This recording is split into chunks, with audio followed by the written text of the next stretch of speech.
Hello guys, आज हम start करने जा रहे हैं ट्रांसपोर्ट इन प्लांट जो कि नीट के लिए है और ये एनसीईआरटी बेस्ड है। तो चलिए स्टार्ट करते हैं। तो जैसे आपको नाम से पता लग रहा है कि ट्रांसपोर्ट इन प्लांट, तो किसी चीज का एक जगह से दूसरी जगह जाना। तो ऐसी कौन सी चीज है प्लांट के अंदर जो उसके लिए एसेंशियल है और उसका ट्रांसपोर्ट होना जरूरी है। ठीक है, तो जैसे देखिए ट्रांसपोर्ट इन प्लांट, तो what to transport in plant, जैसे कि हमारा water, mineral, food and hormones. ठीक है, ये चारों ऐसी चीजें जिनका ट्रांसपोर्ट होना प्लांट के अंदर बहुत जरूरी है। अब जो हमारा वाटर है, वाटर बहुत ही एसेंशियल पार्ट है प्लांट के लिए, आप सब जानते हैं। तो वाटर हमारा ऑर्गेनिक है। ठीक है, मिनरल, मिनरल हमारा ऑर्गेनिक भी होता है और इनऑर्गेनिक भी होता है। तो जो हमारा मिनरल ऑर्गेनिक होता है उससे हम बोलते हैं अमीनो एसिड्स। ठीक है, और जो इनऑर्गेनिक होता है वो हो गया NO2- और NH4+। ठीक है, फिर हमारा फूड, तो फूड किस फॉर्म में, सुक्रोज के फॉर्म में, और जो हमारा सुक्रोज है वो कैसा है, ऑर्गेनिक।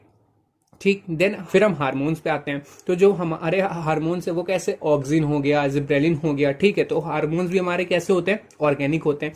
फिर उसके बाद से बात करते ट्रांसपोर्टेशन। अब ट्रांसपोर्टेशन करने के लिए हमें रास्ता पता होना चाहिए। मतलब कोई अगर हम सामान भेज रहे हैं तो किस जगह भेज रहे हैं, कहाँ पे भेज रहे हैं, ठीक है, और कितनी दूर पे भेज रहे हैं, शॉर्ट डिस्टेंस पे भेज रहे हैं कि लॉन्ग डिस्टेंस पे भेज रहे हैं, हमें ये सारी चीजें पता होनी चाहिए।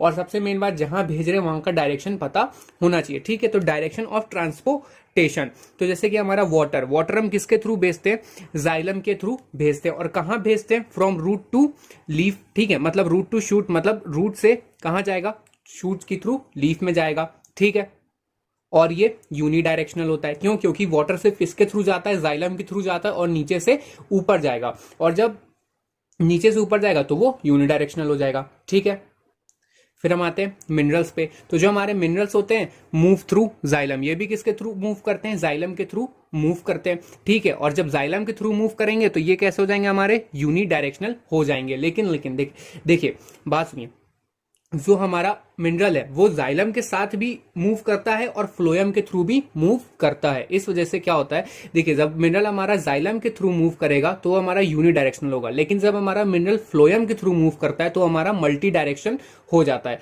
ठीक है, तो देखिए जब हमारा फ्लोएम के थ्रू मूव कब करता है, ठीक है, देखिए जब हमारा जो ओल्ड स्लीव होती हैं, जो हमारी ओल्ड लीव्स होती हैं, उसमें क्या होता है, उसको मिनरल की ज्यादा नीड नहीं होती है। लेकिन जो हमारी यंग लीव होती हैं, यंग लीव्स को हमारे मिनरल की नीड ज्यादा होती है। ठीक है, तो जब हमारा प्लांट होता है उसको यंग लीफ को मिनरल देना होता है और उसको सफिशियंट अमाउंट में मिनरल मिल नहीं रहे होते, तो वो क्या करता है, ओल्ड लीफ से यंग लीफ में क्या करता है, मिनरल का ट्रांसपोर्ट करेगा। अब जैसे कि हमारा जाइलम है वो कहां से, नीचे से ऊपर की तरफ ट्रांसपोर्ट करता है। लेकिन जो हमारा फ्लोएम है वो क्या करेगा, चारों तरफ ट्रांसपोर्टेशन वो करता है। तो वो फ्लोएम के थ्रू क्या करेगा, मिनरल को भेजेगा। और हमारा फ्लोएम जो है वो चारों तरफ फैला हुआ है। ठीक है, इस वजह से हमारा क्या हो जाएगा, जो मिनरल का ट्रांसपोर्टेशन हो जाएगा, कैसा हो जाएगा, मल्टी डायरेक्शन हो जाएगा। ठीक है, कब होगा, जब हमारा मिनरल फ्लोएम के थ्रू मूव करेगा। ठीक है, when mineral move from old leaf to young leaf, move through phloem. ठीक है, when mineral move through phloem, कैसे, मल्टी डायरेक्शन मूव करता है। ठीक है, उसके बाद से देखिए फूड, फूड हमारा सुक्रोज, सुक्रोज।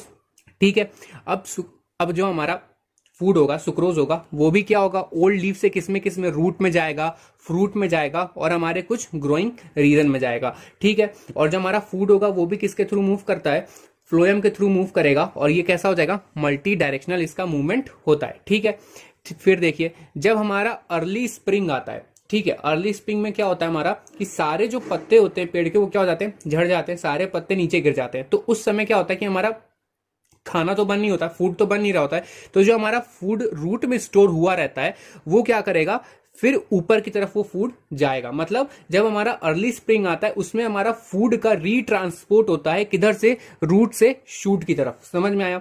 ठीक है, तो अर्ली स्प्रिंग में याद रखिएगा, अर्ली स्प्रिंग में हमारा जो फूड होता है उसका रीट्रांसपोर्ट होता है फ्रॉम रूट टू शूट। ठीक है, अब देखिए हार्मोन्स पे आते हैं। तो हमारे कुछ हार्मोन्स होते हैं strictly unidirectional for some hormones. ठीक है, जो हमारे कुछ हार्मोन होते हैं वो कैसे होते हैं, यूनी डायरेक्शनल होते हैं। जैसे कि हमारा ऑक्सिन हो गया।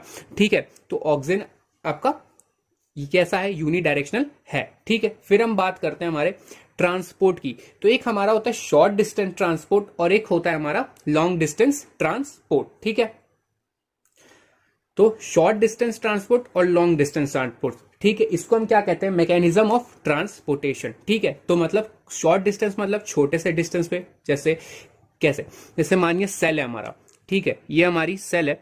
तो अब इस सेल में क्या होगा, जब हमारा कोई मॉलिक्यूल अंदर जाएगा तो ये शॉर्ट डिस्टेंस हो गया, जब हमारा कोई मॉलिक्यूल इससे बाहर आएगा तो भी हमारा कैसा हो गया, शॉर्ट डिस्टेंस हो गया। ठीक है, या फिर ये जैसे ये एक सेल है, ठीक है, तो ये एक सेल में क्या हो जाएगा, जब एक मॉलिक्यूल अपने ही सेल में उसका ट्रांसपोर्टेशन होता है, एक जगह से दूसरी जगह जाता है वो मॉलिक्यूल खुद के सेल के अंदर, तो उसे हम कहते हैं विद इन सेल ट्रांसपोर्ट। ठीक है, और अगर कोई मॉलिक्यूल एक सेल से दूसरे सेल में जाता है तो उसको हम बोलते हैं सेल टू सेल ट्रांसपोर्ट। तो ये सारे ट्रांसपोर्ट कैसे हमारे शॉर्ट डिस्टेंस ट्रांसपोर्ट हैं।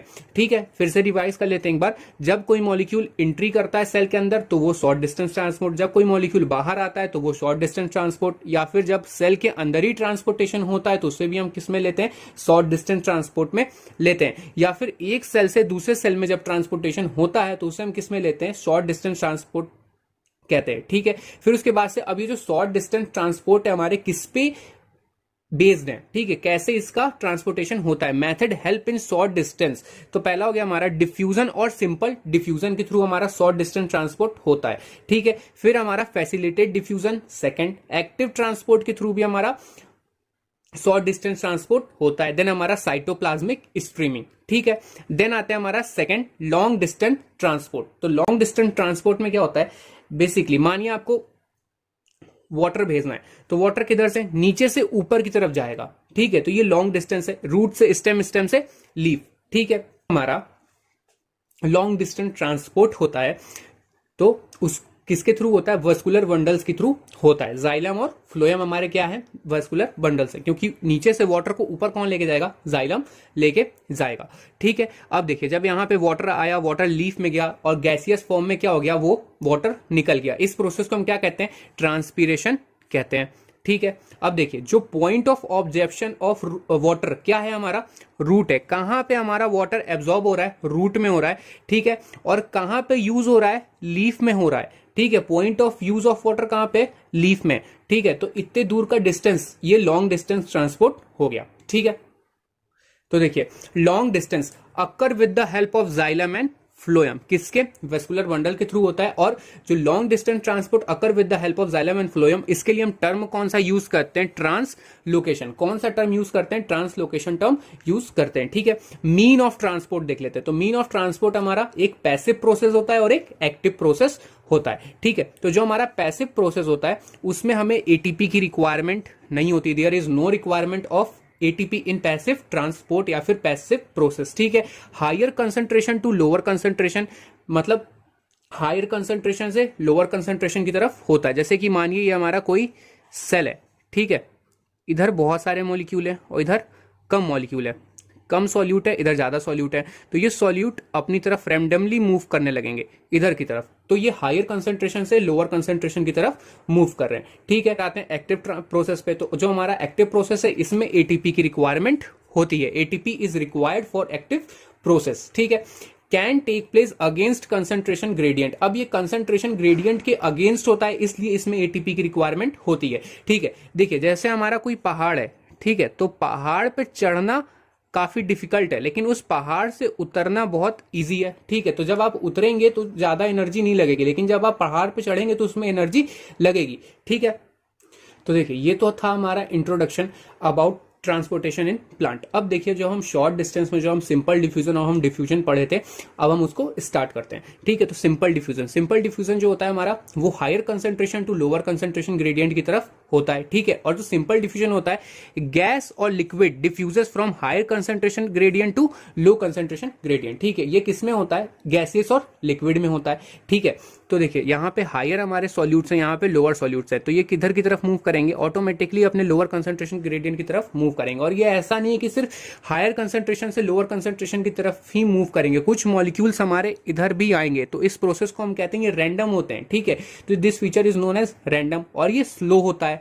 ठीक है, और पैसिव प्रोसेस है सिंपल डिफ्यूजन हमारा, it is a kind of passive process. ठीक है, तो इसके लिए कोई भी एनर्जी रिक्वायर्ड नहीं होती, क्योंकि पैसिव प्रोसेस हमारा कैसा है, डाउनहिल मूवमेंट है। ठीक है, नॉट डिपेंड अपॉन सिस्टम। अब इस पॉइंट का क्या मतलब है, देखिए नॉट डिपेंड अपॉन सिस्टम। देखिए जो हमारा सिंपल डिफ्यूजन है, higher concentration to lower concentration gradient हो रहा है, ठीक है। तो अब वो सेल के अंदर भी होगा, और अगर हमने बाहर कोई बकेट ले लिया, वहां पे भी कुछ सॉल्यूट डालनी है तो वहां पे भी होगा। तो ये सिस्टम पे नहीं डिपेंड कर रहा है, वो सेल में भी हो रहा है और आउटसाइड भी हो रहा है, ठीक है। तो ऐसा नहीं कि बाहर कर रहे हैं तो वो फिनोमिना हो ही नहीं रहा है और सेल के अंदर वो फिनोमिना हो रहा है। तो it doesn't depend upon system, वो बाहर भी वही प्रोसेस होगा और अंदर भी वही प्रोसेस होगा, ठीक है। फैक्टर अफेक्ट सिंपल डिफ्यूजन, ऐसे कौन से फैक्टर हैं जो सिंपल डिफ्यूजन को अफेक्ट करते हैं? जैसे कि साइज, ठीक है, स्मॉल पार्टिकल डिफ्यूजेस फास्टर, ठीक है। जो अगर हम पार्टिकल के साइज को छोटा कर देंगे तो उसका डिफ्यूजन क्या हो जाएगा? तेज हो जाएगा, ठीक है। Temperature, higher temperature faster the rate of diffusion, अगर हम टेम्परेचर को बढ़ा दे तो क्या होगा? जो हमारा रेट ऑफ डिफ्यूजन हो जाएगा वो फास्ट हो जाएगा, ठीक है। तो देखिए concentration gradient, more concentration gradient faster in diffusion, ठीक है। तो देखिए अभी जैसे हमने सॉल्यूट ले रखा है 100%, ठीक है, और इधर साइड है हमारा 20%, तो इधर कंसंट्रेशन ग्रेडियंट हायर है, इधर कंसंट्रेशन ग्रेडियंट हमारा लोअर है, ठीक है। तो देखिए तो हायर टू लोअर हमारा क्या होता है? डिफ्यूजन होता है। लेकिन जो हमारा डिफरेंस है कंसंट्रेशन ग्रेडियंट, जो हमारा डिफरेंस है वो कितना है? 80। अगर हम इस डिफरेंस को बढ़ा दें, 180 कर दे, 280 कर दे, तो हमारा क्या हो जाएगा? कंसंट्रेशन ग्रेडियंट क्या हो जाएगा? बढ़ जाएगा। और जितना ज्यादा कंसंट्रेशन ग्रेडियंट होगा उतना तेज हमारा डिफ्यूजन का प्रोसेस होगा, ठीक है। और हमारा फोर्थ है प्रेशर, तो हमारा प्रेशर डिफरेंस हमारा, ठीक है। देन देखिए एक चीज और, जैसे हमारा यहाँ पे प्रोटीन्स है, ठीक है, प्रोटीन है यहाँ पे बहुत सारी तरीके की, और ये मेम्ब्रेन का स्ट्रक्चर है, ठीक है, आपने सेल वाले चैप्टर में पढ़ा है। फिर उसके बाद से देखिए अब इसमें हमारे दो तरीके के मॉलिक्यूल है, एक हमारा लिपिड मॉलिक्यूल है और एक हमारा एक्स जो कि नॉन लिपिड मॉलिक्यूल है। जो हमारा लिपिड मॉलिक्यूल है वो इजिली थ्रू मेम्ब्रेन के पास हो जाएगा, ठीक है, क्योंकि जो हमारा मेम्ब्रेन है वो कैसा लिपिड सोल्यूबल होता है, ठीक है। तो solubility, any substance soluble in membrane cross the membrane, ठीक है। अब हम आते हैं सिग्निफिकेंस ऑफ डिफ्यूजन पे। तो हमारा सिग्निफिकेंस ऑफ डिफ्यूजन है क्या? Movement of gases bye diffusion. जो हमारे मूवमेंट होते हैं गैसेस के वो किसके थ्रू होते हैं?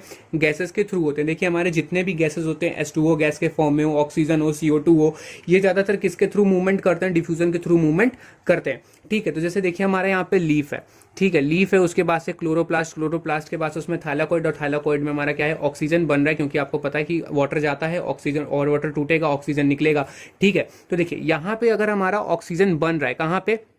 क्लोरोप्लास्ट के थाइलाकोइड में हमारा ऑक्सीजन जो है वो बन रहा है, तो ये ऑक्सीजन क्या होगा? जहां बनेगा वहां पे उसका प्रेशर क्या हो जाएगा? हायर हो जाएगा। और कहां पे कम होगा? आउटसाइड द लीव इसका प्रेशर कम हो जाएगा, ठीक है। तो ये डिफ्यूजन के थ्रू, देखिए अंदर कंसंट्रेशन ज्यादा हो गया, बाहर कंसंट्रेशन कम हो गया, तो डिफ्यूजन के थ्रू क्या हो जाएगा? ये ऑक्सीजन स्टोमाटा के थ्रू बाहर आ जाएगा, ठीक है। इस स्टोमेटल पोर से क्या हो जाएगा? हमारा ऑक्सीजन बाहर आ जाएगा। तो देखिए यहाँ पे oxygen come out through stomata, higher concentration of oxygen present inside the where it formation take place, जहां पे वो बनेगा वहां पे क्या हो जाएगा? उसका कंसंट्रेशन बढ़ेगा, ठीक है। तो लीफ के अंदर ऑक्सीजन का कंसंट्रेशन ज्यादा था और outside the leaf concentration of oxygen is less, तो वो higher concentration to lower concentration move करेगा, ठीक है। Lower concentration of oxygen outside the leaf, कहां पे है ऑक्सीजन की कमी? कहां पे है? आउटसाइड द लीफ है, ठीक है। गैसेस मूवमेंट थ्रू डिफ्यूजन, हमारे जो गैसेस हैं वो किसके थ्रू मूव करते हैं? डिफ्यूजन प्रोसेस के थ्रू मूव करते हैं, जैसे कि हमारा CO2, H2O गैस या फिर ऑक्सीजन, ठीक है। अब देखिए entry of lipid molecule inside cell, ठीक है। जो हमारा लिपिड मॉलिक्यूल है वो सेल मेम्ब्रेन के थ्रू क्रॉस हो जाता है, क्यों? क्योंकि जो हमारा सेल मेम्ब्रेन है वो भी कैसा है? लिपिड ही है, ठीक है। Lipid molecule can diffuses across plasma membrane, क्योंकि आपने पढ़ा जो हमारे लिपिड रिसेप्टर्स होते हैं वो स्टेरॉइड हार्मोन सारे वहीं पे प्रेजेंट होते हैं, ठीक है। उसके बाद से जो हमारा फिर एक चीज देखिए, जैसे हमारा सेल है, ठीक है, इसमें क्या है? ग्लूकोज है, तो ग्लूकोज का एक तरफ कंसंट्रेशन ज्यादा है और दूसरी तरफ कंसंट्रेशन कम है। Within the cell glucose और other substances move by diffusion, ठीक है। तो diffusion occur for gas and liquid, तो डिफ्यूजन के थ्रू कौन कौन पास होता है? गैसेस और लिक्विड, ठीक है। Diffusion not occur for solid but can occur inside the solid, ठीक है। ये स्टेटमेंट एनसीईआरटी में दी हुई है कंप्लीटली, तो इसको आप समझिए। देखिए जो हमारा सॉलिड होता है उसका डिफ्यूजन नहीं होता है, लेकिन सॉलिड के अंदर जो गैसेस और लिक्विड प्रेजेंट होते हैं हमारे, उसका डिफ्यूजन होता है। क्या आपने कभी देखा है सेल का डिफ्यूजन हो रहा है? सेल का डिफ्यूजन नहीं होगा, क्योंकि सेल हमारा कैसा है? सॉलिड है, लेकिन सेल के अंदर डिफ्यूजन होता है, ठीक है। जो हमारा सेल है, ठीक है, जो हमारा सेल है, सेल के अंदर हमारा क्या हो रहा है? डिफ्यूजन हो रहा है। एक तरफ कंसंट्रेशन कम है, एक तरफ कंसंट्रेशन ज्यादा है, तो हमारा क्या होगा?